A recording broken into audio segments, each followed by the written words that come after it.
Hi everyone, this is Midhundi Agustin and welcome to the lecture series on model predictive control. In this lecture, we discuss the feasibility, stability and optimality of the MPC. Here is the overview.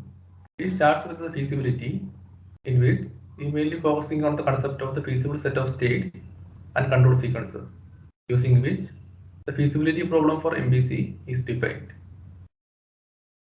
Then we discuss the stability, in which we mainly focus on the Lyapunov approach for stability. Finally, in optimality, we discuss the effect of prediction horizon in optimality of the MPC solution. Let us start with the feasibility, which is basically associated with the existence of solutions to the MPC optimization problem.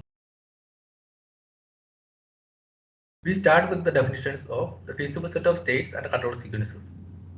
The feasible set of control sequences is defined as in equation number 1, which is the set of control sequences that satisfies the control constraints for which the predicted state sequence satisfies the state constraint. Since the predicted state sequence is a function of the current state xk, the set u of k will be a function of xk.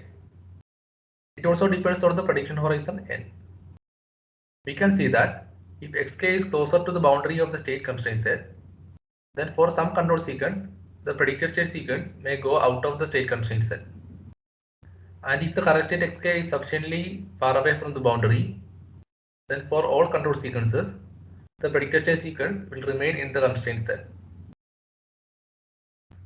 This is clear from the figure, in which for figure A, the current state xk is closer to the boundary of the state constraint set, and the predicted state sequences 2 and 3 crosses the boundary and violates the state constraint. Therefore, the corresponding control sequences will not be feasible. But for figure B, the current state xk is sufficiently far away from the boundary of the state constraint set, which makes all the three predicted state sequences to stay within the state constraint set. And therefore, all the three control sequences will be feasible. Therefore, we can say that the number of elements in the set u of k increases when the state xk moves away from the boundary of the state constraint set x. Now, the MPC problem is said to be feasible for the state xk in the set x if the corresponding set u of k is non-empty. In other words, there should be at least one feasible control sequence for xk. This also ensures existence of a solution for the optimization problem. We define the feasible set of states as in equation number 2, which is the set of states in the set X for which the set u of k is non-empty.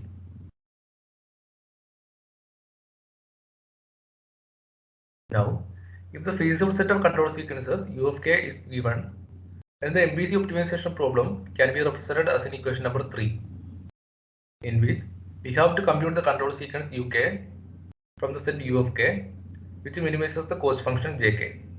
Clearly, every control sequence in the set u of k results in a predicted state sequence which satisfies the state constraints. Hence, there is no need of including the state constraints in the optimization problem here. Another important concept associated with the feasibility is the persistent feasibility. The MPC problem is said to be persistently feasible if the feasibility of the initial state x0 guarantees the feasibility of all the future states xk. The persistent feasibility depends on the system dynamics, the prediction horizon n, and the constraint sets x and u. Next, we discuss the stability of MPC, which deals with the convergence of the states to the desired equilibrium point. In MPC, we mainly use the Lyapunov approach for analyzing stability, in which the basic idea is to design the control scheme in such a way that the optimal cost function jk star, which is also called as the value function, will be a Lyapunov function,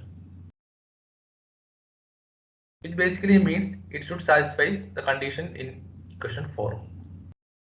We have the cost function is a non-negative function since the weighting matrices q and r are positively definite. Also, the cost function is equal to 0 at the reference xr and ur. This means the initial cost jk star of x0 will be greater than 0 if x0 not equal to xr. Now, if jk star is a strictly decreasing function as per condition 4, then it will converge to its lower bound, which is 0. This implies the state xk converges to xr and the control uk converges to ur. In general, for stabilizable LTI systems, by properly selecting the terminal weighting matrix Qn and the terminal constraints Fxn and Gxn, the value function of the MPC scheme can be made as a Lyapunov function. But this is not always possible for nonlinear systems. We can easily incorporate the terminal weighting matrix Qn and the terminal constraints Fxn and Gxn in the MPC algorithm by adding them in the matrices Qx, Fx and Gx. Next, we discuss optimality of MPC, which is associated with the performance and evaluates how optimal the solutions. MPC usually results in suboptimal solutions. This is due to the fact that in MPC, during each time instant, we optimize over the near future only. In other words, over the prediction horizon, not the entire time horizon. Then, we implement the control input as a receding horizon scheme, which approximates the optimal control scheme. In general, as the prediction horizon increases, the MPC scheme becomes more and more optimal, and as n tends to nt, it becomes optimal. But we can see that as the prediction horizon increases, the online computation also increases. Therefore, using a large prediction horizon may not be a good idea always, and we have to select the prediction horizon as a trade-off between computation and performance. That completes this lecture.